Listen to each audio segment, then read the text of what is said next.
Visible cooler और water cooler और उसके भागों की जांच और सर्विसिंग भाग 1। हेलो, मेरा नाम प्रीति है। मुझे आशा है कि आज आप इस सत्र के लिए उत्साहित होंगे। इस मॉड्यूल में हम वाटर कूलर और विजिबल कूलर की जांच और सर्विस कैसे करें इस बारे में सीखेंगे। इस अभ्यास के अंत में आप सक्षम होंगे वाटर कूलर के हिस्सों की पहचान करने में, विजिबल कूलर के भागों की पहचान करने में। अब आइए इस अभ्यास को करने के लिए आवश्यक उपकरण, सामग्री और टूल्स पर एक नजर डालें। आवश्यक टूल्स या उपकरण: टोम टेस्टर बार क्लैंप मीटर 1 नग, screw driver 5 millimetre tip 150 millimetre लंबाई 1 नग, लाइन टेस्टर 230 वोल्ट्स 1 नग, मल्टीमीटर 1 नग, thermometer dial type remote bulb 1 नग, स्क्रू ड्राइवर 250 मिलीमीटर लंबाई 1 नग, तेल का डिब्बा 1 नग, line tester 500 volts heavy duty 1 नग, एलन की सेट 1.5 मिलीमीटर से 4.00 millimetre 1 set, screw driver set 1 नग, मल्टीमीटर एनालॉग टाइप 1 नग, डायल टाइप थर्मामीटर 1 नग, सोल्डरिंग आयरन, विनिमय कॉपर टिप 65 मिलीमीटर 1 नग, हैंड एयर ब्लोअर 1 नग। आवश्यक उपकरण: वैक्यूम क्लीनर 1 नग, direct expansion horizontal type bottle cooler 1 नग, direct expansion vertical type bottle cooler प्राकृतिक संवहन प्रकार 1 नग, forced air drawn type vertical type bottle cooler 1 नग, विजिबल कूलर 1 नग, बोतल कूलर 1 नग। आवश्यक सामग्री: हाथ के दस्ताने 1 सेट, 1 बाल्टी में साफ पानी आवश्यकता अनुसार, साफ अपशिष्ट कपड़ा, न्यूट्रल डिटर्जेंट 10 मिलीलीटर, 1 कंटेनर में साफ गर्म पानी 1 लीटर, सिरका 5 मिलीलीटर, मुलायम ब्रिसल ब्रश 1 नग, डस्टर 1 नग, condenser fin comb fin straightener 1 नग, फैन मोटर ऑयल मानक के अनुसार आवश्यकतानुसार, सैंड पेपर मध्यम grade 1 sheet, colour paint 100 millilitre, red oxide 1 litre, अपशिष्ट सूती कपड़ा आवश्यकतानुसार, तेल आवश्यकता अनुसार। वर्तमान में बाजार में विभिन्न व्यावसायिक उद्देश्यों के अनुसार रेफ्रिजरेटर मॉडलों की एक विस्तृत श्रृंखला उपलब्ध है। ये रेफ्रिजरेटर व्यावसायिक रसोई में अपरिहार्य हैं, जहां इनमें सब्जियों, मांस और डेयरी उत्पादों सहित विभिन्न प्रकार के कच्चे और पके हुए खाद्य पदार्थों को लंबे समय तक संग्रहित किया जाता है। इन वाणिज्यिक रेफ्रिजरेटरों में विजिबल कूलर और बॉटल कूलर शामिल हैं, जिन्हें विशेष रूप से खुदरा खाद्य उद्योग के भीतर शीतलन अनुप्रयोगों के लिए इंजीनियर किया गया है। सुपरमार्केट और किराने की दुकानों में विजिबल कूलर आवश्यक हैं, जो कोल्ड स्टोरेज के माध्यम से उनकी ताजगी बनाए रखते हुए खाद्य पदार्थों को प्रदर्शित करने के लिए सीधे रेफ्रिजरेटर के रूप में काम करते हैं। वे लगातार शीतलता प्रदान करते हैं, 1 से 10 डिग्री सेल्सियस के बीच तापमान बनाए रखते हैं और डेयरी, चॉकलेट, जूस और पेय पदार्थों जैसे उत्पादों के भंडारण और प्रदर्शन के लिए इष्टतम हैं। डबल लेयर्ड वैक्यूम ग्लास दरवाजों के साथ वर्टिकल डिजाइन की विशेषता वाले ये कूलर उत्पादों की आसान दृश्यता सुनिश्चित करते हैं।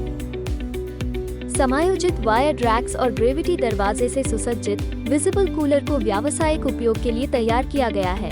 सेल्फ क्लोजिंग मैकेनिज्म के साथ ये आंतरिक तापमान को बनाए रखने और वस्तुओं को बाहर निकालते समय शीतलन हानि को रोकने में मदद करते हैं। आंतरिक लेड लाइटें कूलर के भीतर उत्पाद की दृश्यता को और बढ़ाती हैं। दूसरी ओर बॉटल कूलर, जिसे पेय कूलर के रूप में भी जाना जाता है, विशेष रेफ्रिजरेशन यूनिट हैं जो सोडा, बियर, वाइन और अन्य बोतल बंद पेय जैसे बोतल बंद पेय पदार्थों को ठंडा करने और संग्रहित करने के लिए डिजाइन की गई हैं। बोतलों को बिना जमाए तुरंत ठंडा करने के लिए ये कूलर आमतौर पर रेस्तरां, सुविधा स्टोर में पाए जाते हैं।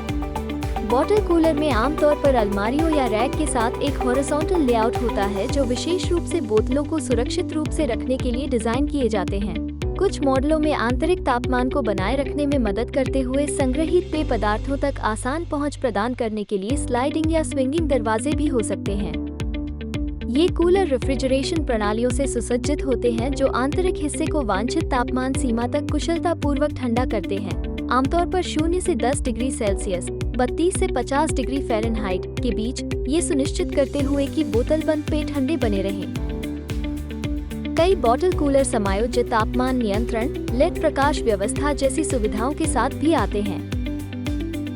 इसलिए इस अभ्यास में आइए हम इन कूलरों के घटकों की पहचान करना सीखें। इस प्रक्रिया में विभिन्न प्रकार के बॉटल कूलरों की पहचान करना और उनके घटकों को समझना शामिल है। सबसे पहले हॉरिजॉन्टल और वर्टिकल प्रकारों के बीच अंतर करने के लिए प्रत्येक बोतल कूलर के विवरण का निरीक्षण करें। तदनुसार उन्हें लेबल करें। प्रत्येक कूलर को चालू करें और ध्यान दें कि क्या इसमें एक कन्वेक्शन टाइप एवापोरेटर है या एक forced air drawn cooling cabinet है। इन विवरणों को रिकॉर्ड करें।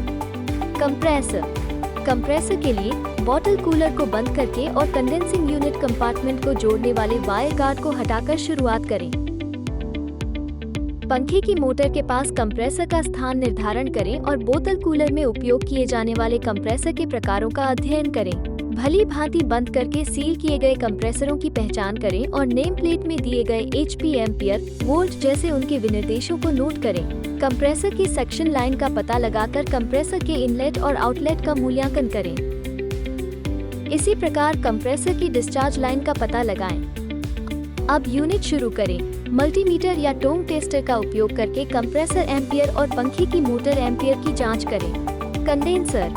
कंडेंसर की ओर बढ़ें, उसकी कॉइल और फीन की व्यवस्था की जांच करें। इसे निचली ट्रे में लगाएं और ध्यान दें कि इसे पंखे की मोटर द्वारा कैसे ठंडा किया जाता है। कंडेंसर के बगल में लगे पंखे की मोटर और ब्लेड का अध्ययन करके समझें कि कंडेंसर को ठंडी हवा में फोर्स ड्रिवन पंखे की मोटर द्वारा ठंडा किया जाता है। एक्सपेंशन उपकरण।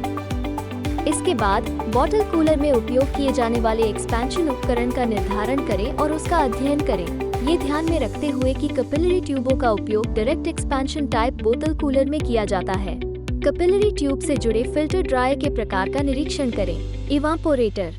कूलिंग कंपार्टमेंट की पहचान करें और 2 प्रकार के एवापोरेटर टैंकों पर ध्यान दें। जैसा कि दिखाया गया है, स्टोरेज कंपार्टमेंट के अंदर और बाहर लगे कूलिंग कॉइल्स के बीच अंतर पहचानें। पंखे की मोटर। बॉटल कूलर की कंडेंसिंग यूनिट में कंडेंसर से जुड़ी पंखे की मोटर का निर्धारण करें। बॉटल कूलर चालू करें और समझें कि पंखे की मोटर उच्च तापमान और उच्च दबाव वाले रेफ्रिजरेंट ले जाने वाले कंडेंसर कॉइल को ठंडा करने का काम करती है। ध्यान दें, इस्तेमाल किए गए बोतल कूलर के आकार के अनुरूप अलग-अलग RPM और अलग-अलग ब्लेड के साथ इस्तेमाल की जाने वाली पंखे की मोटर की क्षमता अलग-अलग होती है। रिले।